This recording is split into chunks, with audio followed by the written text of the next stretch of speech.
Bob Wilson, of course, who's a lot older than I am, was the president of the LCI. I remember him very well because when he finally left school, I got his old job delivering groceries for his dad. Bob?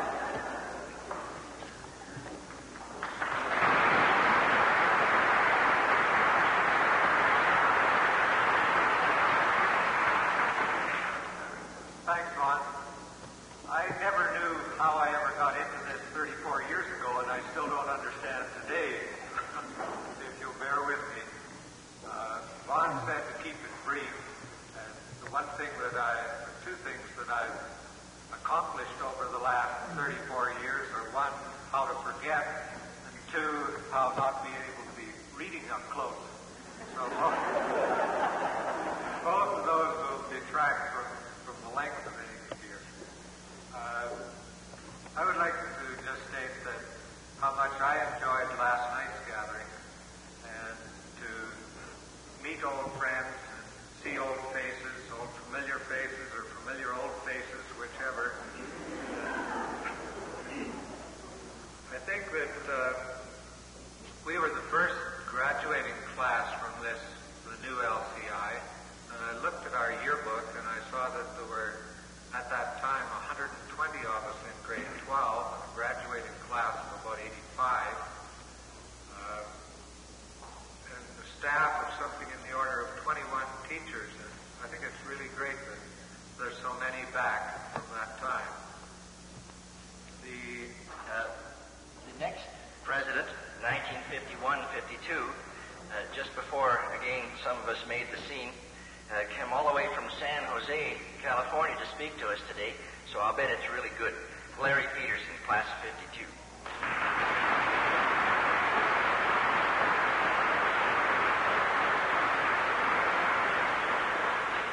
Well, it is quite a thrill and an honor to be able to represent that class and address a few comments here. Unlike Bob, I do remember very vividly why I was elected student body president. Many of you may remember Joyce Johansson. I don't know if she's here or not. She goes by the name of Linebarger now. Has something to do with the guy she married. And Joyce was my campaign manager when I was running as student body president. And in addition to all of the other fertile, creative things that she had in her mind, she had the idea that we should have a lot of brass bands and placards and slogans and dancing girls and all the rest of it. And the competition was pretty keen, and she was afraid I still wouldn't win. Matter of fact, she was sure I wouldn't by this time. So she had this brilliant scheme that I was a private pilot at the time. Remember the old high school pilots club that's still in existence? I was a pilot at the time, and Joyce said, what we really need to do is have something spectacular so you've got a chance in this election. So I never went by the name of Pete. It was always just Larry, and she thought, well, Larry for Prez or Peterson or something like that didn't sound good, so she made up about 6,000 leaflets that said Pete for Prez. And she said, right at noon, we'll fly right over the collegiate here as the class is let out, and we'll drop these 6,000 leaflets on the collegiate. So we hovered around out in the outskirts there just a little bit, waiting until class is let out. The doors flew open, and like ants, everybody exited the building. We souped over the school and dropped these 6,000 leaflets. One small problem. We forgot about these moderate breezes that Lethbridge has occasionally. It was a kind of an interesting year. I was elected president of the Tabor Beet Sugar Growers Association.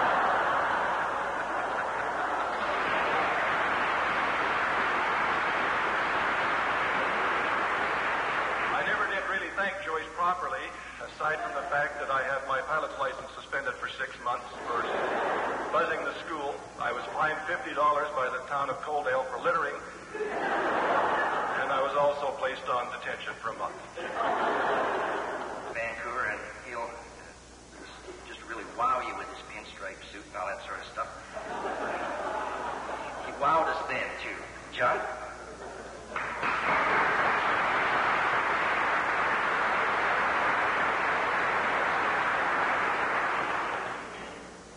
The truth of the matter is that Von Hemrock was my campaign manager, and I think that he, along with some of his accomplices, threatened anyone else that if they ran against me, they would experience bodily harm.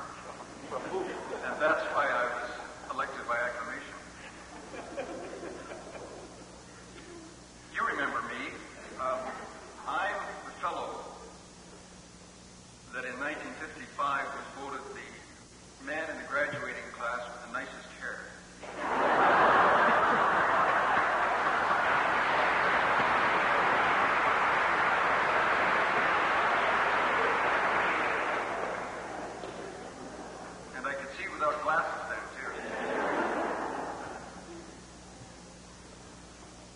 I was also described in the annual as having a burly chest.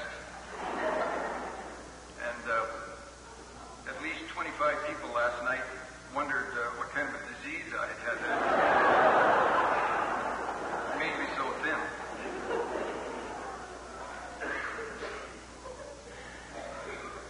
I tried to reflect on what reunions are. If you look at the word literally, it means a rejoining. But why do we do this? I think we come together to see who has gotten fat.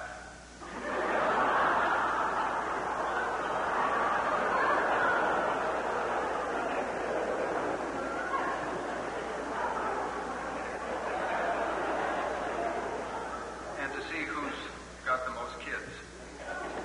And to see who's been divorced the most times. Scott's one of the few who has been around Lethbridge most all of these years. In fact, he started to look for work right after graduation. And those of you who know him as well as I do are of the impression that he's still looking. Scott Anderson.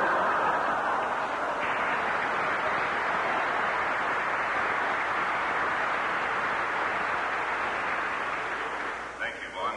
Former teachers, former presidents, and grads. If I'm elected,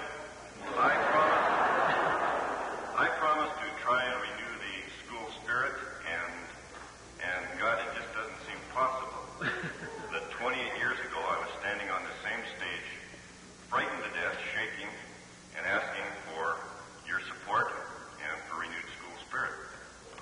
And I guess things really don't change that much. Here I am again, shaking and nervous. And boy, do we ever have school spirit. As was related last night and again today, it's just overwhelming to see so many people here and that have turned out, and that the enthusiastic high is just something that I can't relate to. It's just tremendous. The pavilion walls last night were just a shaking with that old LCI spirit. It's great. After last evening's 6-hour marathon of visiting, and was there any cheese? Very nice. We don't even agree for to make our own wine for the honors. Anyway, we visited and mingled for about 6 hours, and I wish I had the dye and the tint concession and the Grecian formula franchise. Here, I do have one letter that I'd like to read. Again, it's addressed to Joe Montgomery. It says, Dear Mr. Montgomery, thank you for the kind invitation to the LCI reunion. For the last 20 years, I have lived with my wife here in Vancouver. We are both past 80 and in good health. I'm sure many of my former students and a few former colleagues of mine will be at the reunion. Besides the 20 years in the wood shop from 1936 to 1962, I also remember with pleasure Waterton and Glacier Parks, the hiking and climbing, the ski club, and the philosophical club. I wish you all a good time. Dr. Schmoosh.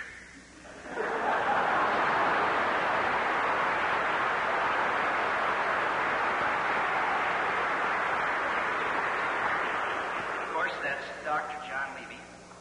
And he adds this P.S. Please, boys, no whistling in the pee-pee.